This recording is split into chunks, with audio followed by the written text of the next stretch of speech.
ભૂદેવનું આંગણું છે, એક હાથમાં શસ્ત્ર ને એક હાથમાં શાસ્ત્ર, એક હાથમાં બેરખો ને એક હાથમાં તલવાર લઈ શકે એ જ. અને હું જાણ્યા કરું અને પછી કીધા કરું, મને વખત વખત આવતું હોય ત્યારે.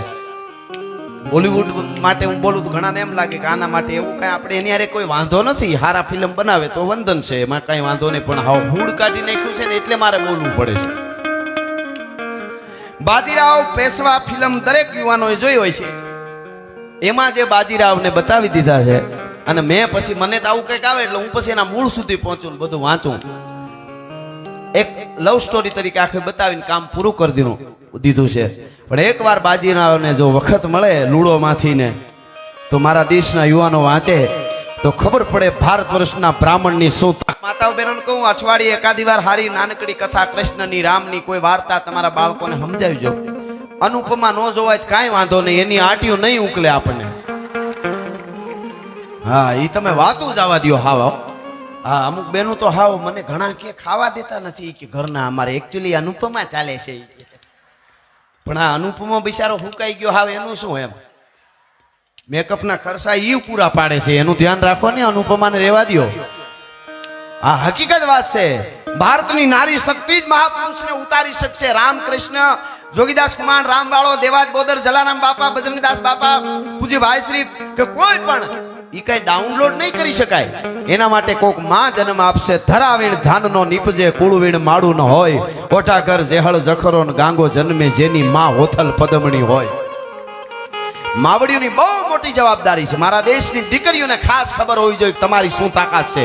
30 સેકન્ડનો વિડીયો રીલમાં બનાવીને તમે માનતા હો કે આ અમારી શક્તિ, તો બહુ મોટી ભૂલ ખાવ છો, ઊંડી ખાઈમાં પડો છો તમે. નારી, ભારત પુરુષની નારી શક્તિની જે તાકાત છે એ અદ્ભુત છે. એટલે મારે કેવું છે આ ખાલી વાત કે 17 સાલ બુંદેલા, એના ઉપર જ્યારે ફંગસ ખાનની સેના જ્યારે ઉતરી અને ચારે બાજુથી પોતાના રાજને જ્યારે ઘેર્યું, ટૂંકમાં ખાલી યાદી કરાવું છું. ભાગવતના ખોળામાં બેઠો છું એટલા માટે મને આમ આ વાત યાદ આવે છે. એટલે અને જ્યારે ચારે બાજુ એને ક્ષત્રિયોએ નક્કી કરી લીધું, બોટી બોટી થઈને યુદ્ધના મેદાનમાં કટકે કટકા થઈ જશું માતૃભૂમિ માટે, એમાં કોઈ એવી વાત બીજી નથી. પણ પછી શું? પછી નારીઓ સતી થઈ જશે, હળહળતી અગ્નિમાં પડી જશે, એ પડી જશે ને જે બી જાય કોઈ, એમની ઉપર શું થવાનું છે, એના માથે આ જનાવરો શું કરવાના છે, એ બધી ખબર હતી એમને. અને એને એ વખતે એક બ્રાહ્મણ યાદ આવ્યો. આ સત્ય ઘટનાનો પ્રસંગ છે. અને એને કાગળ લખીને માણસને મોકલ્યો. સેનાપતિ હતો જે એનો 17 સાલ બુંદેલાનો, એને કીધું કે આ કાગળ લઈને એક માણસને મોકલો. 17 સાલ બુંદેલાએ, ભારત વર્ષના એક અડાફીડ રાજપૂતે, એક ક્ષત્રિય, એક કાગળ લખ્યો ને એક જ દુહો કાગળમાં લખ્યો તો, ગાય બ્રાહ્મણ. કાગળ આવીને બ્રાહ્મણને મળ્યો. હું નામ સાથે કહું, હમણાં ખાવા બેઠો તો. કોણ? બાજીરાવ પેશવા. ખાસ કહું છું, પિક્ચરના સસમાં એકવાર ઉતારીને બાજીરાવને વાંચજો તો ખબર પડે ભારત વર્ષનો શું સુરવીરોની તાકાત છે. જેણે કેટલાક 100 યુદ્ધ સુધી જેની હાર ન થાય, એને તમે 2.5 કલાકમાં લવ સ્ટોરી કરીને પૂરું કરી દો ને પછી કે તમે બોલિવૂડ વાળામાં શું કામ બોલો છો? હા, હામું દેખાય જ બોલવું કે નહીં? આલિયા ભટ્ટ કપિલ શર્મા શોમાં આવેલા જ કહેવાય ને. આપણે તો આપણે શું કામ આપણે આપણું જીભનું વજન ઘટાડવું જોઈએ.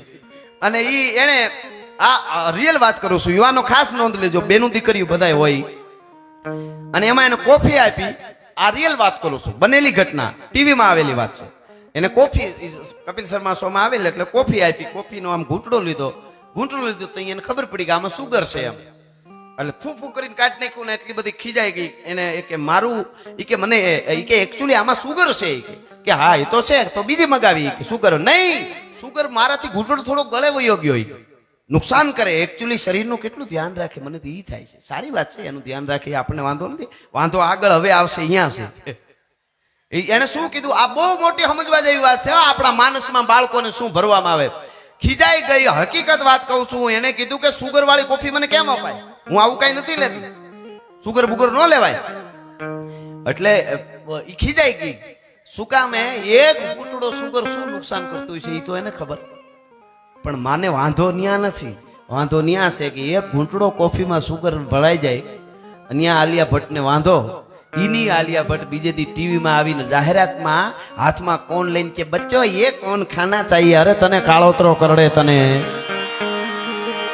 હવે અમારા બાળકો આ બધું ખાય, તમે જાહેરાતો તમને રોલ મોડલ માને છે ને તમે બધું ઈ કરવું ને. આમાં એક આ તારણ કાઢજો, એક મૂંટડા કોફીમાં દાદા ધરણ માફ કરજો, મારે દાદા બેટા પણ હવે મારું આ બધું છે એટલે કહેવાય જાય, એમાં એને સુગર નડતું હતું ને આપણે આ બધું ખાવાનું. બોલો, એટલે કહેવાનો અર્થ મારો એટલો જ છે ટૂંકમાં કે ઈ બાજીરાવ પેશવા એને કાગળ મળ્યો અને કાગળમાં એક દુહો લખ્યો તો કે હે ભારત વર્ષના બ્રાહ્મણ, એક ક્ષત્રિયનો દીકરો આજ તને અવાજ કરે છે અને એમ કહે છે કે મારે ચારે બાજુથી ફંગસ ખાનની સેનાએ મારા રાજને છત્રસાલ બુંદેલા, હું લખું છું કે મારા બુંદેલખંડને ઘેરી લીધો છે.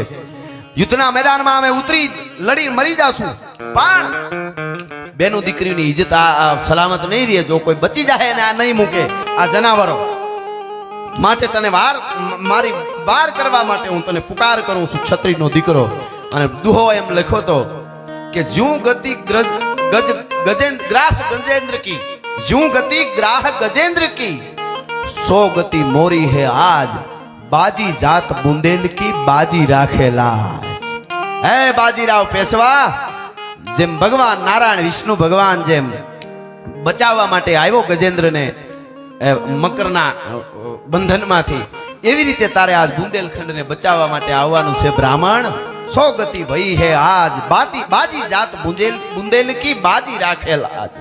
અને ઊભો થઈ ગયો, જમવા બેઠા હતા બાજીરાવ પેશવા ઊભો થઈ ગયો. કોકે કીધું ભોજન કરીને જવાય, તો કે નહીં, કાલે ઇતિહાસ નોંધી રહ્યો છે કે કાલે એક બ્રાહ્મણના દીકરાને ક્ષત્રિયના દીકરા યુદ્ધમાં લડવા માટે મદદ માટે પુકાર કર્યો અને ભોજન કરવા માટે બેઠો રહ્યો. હવે ભોજનનો કોળિયો ખપે નહીં. કહેવાય છે ઇતિહાસ એમ કહે છે કે 10 દિવસનું નિરાતે જાય તો અંતર હતું. એ બાજીરાવ પેશવાએ 10 દિવસના અંતરને 48 કલાકમાં પૂરું કરી દીધું હતું ને આવી ગયો તો એ બુંદેલખંડમાં ને પછી તો વીખી સુખી નાખી ફંગસ ખાનની સેનાને. સેના ભૂંડાએ ભાગી, ઓલાની હાર થઈ દુશ્મનોની અને જીતી ગયા સરસાલ બુંદેલા. જીત્યા પછી બીજો દુઓ લખ્યો, પણ ઈ બાજીરાવ પેશવાના ઘોડા જ્યારે છૂટ્યા હતા ક્ષત્રિયના દીકરાને મદદ કરવા માટે, એ કેમ જતા હશે એ સપાખરામાં કઈ પછી હું દુઓ કહું. કેવી રીતે? ભાગા નાખતા રકાબ કવિ ભાગા ધાગા ભરી ભાગા આગા દાવે નદી ભાગા દુકાના યાદ કન ટોપકા જનાગા તરી ભાગા હાથ લાઈ ભાગો બીજા લાગા પ્રભે નાજા હારા ભાગા નાખતા રકાબ કવિ ભાગા ધાગા ભરી ભાગા આગા દાવે નાહી ભાગા દુકાના યાદ કન ટોપકા જનાગા તરી ભાગા હાથ લાઈ તો બીજા લાગા પ્રભે નાજા હારા. 17 સાલ એક ક્ષત્રિયના દીકરાએ બ્રાહ્મણનો દુહો લખેલો, તમને અહીંથી હું કહું છું વર્ષો પહેલા ક્ષત્રિયના દીકરાએ 400 વર્ષ પહેલા લખેલો દુહો છે એમ કે જગ જન્મે દો બ્રાહ્મણા, પરશુ ઓર બાજીરાવ. ભારત વર્ષની ધરતીમાં 2 બ્રાહ્મણ અનેક ઉદેવો થયા છે, પણ એક ક્ષત્રિયનો દીકરો 17 સાલ બુંદેલા દુહામાં લખે છે 400 વર્ષ પહેલા કે 2 બ્રાહ્મણ જે થયા એ અદ્ભુત થયા છે જેનું વર્ણન ન થઈ શકે. જગ જન્મે દો બ્રાહ્મણા, कौन तो कि परशु और बाजीराव, वो दाही हई हई वंशा और वो दाही तुर्काव. एक हई हई वंश ने शस्त्रार्जुन ना वंश ने नाश करवा माटे परशुराम जन्मो, वो दाही हई हई वंशा और वो दाही तुर्काव. हे बाजीराव पेशवा, तू तुर्का ना मूळिया उखेड़वा माटे जन्मो छो एवो ब्राह्मण छो भला माणस. हा हा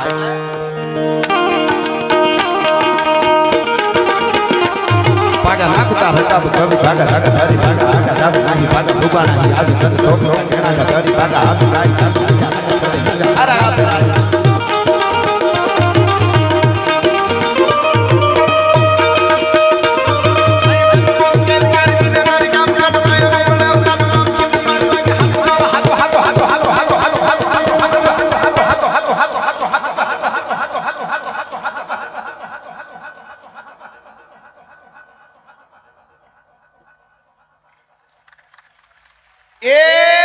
दुनियानी मोह माया बधी खोटी से, द्वारका वालो हाथो से, द्वारका वालो हाथो से हाथो हाथो है किस रंग सब गुणो देवलो बटा गिरी में सब गुणो गुणो है गुणो या है